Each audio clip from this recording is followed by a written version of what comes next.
Čerpanie neplateného voľna bez náhrady mzdy.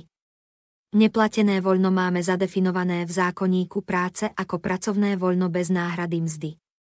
Zamestnávateľ nemôže jednostranne určiť jeho čerpanie. Zamestnanec však môže požiadať zamestnávateľa o poskytnutie neplateného voľna, a to z dôvodov, ktoré sú definované v zákonníku práce v paragrafe 141 odsek 3.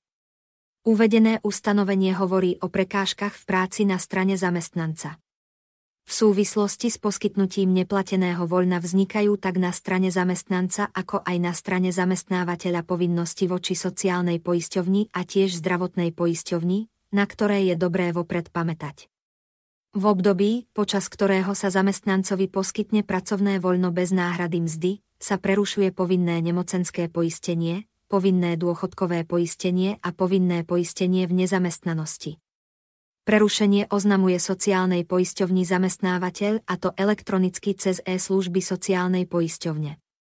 Čo sa týka zdravotného poistenia, počas čerpania pracovného voľna bez náhrady mzdy sa zdravotné poistenie neprerušuje, avšak zamestnávateľ má povinnosť zamestnanca odhlásiť zo zdravotnej poisťovne.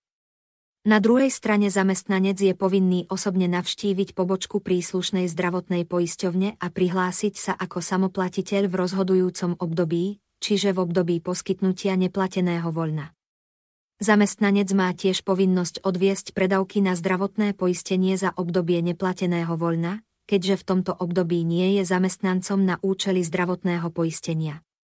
Po skončení neplateného voľna je zamestnávateľ povinný ukončiť prerušenie v sociálnej poisťovni a prihlásiť zamestnanca v zdravotnej poisťovni.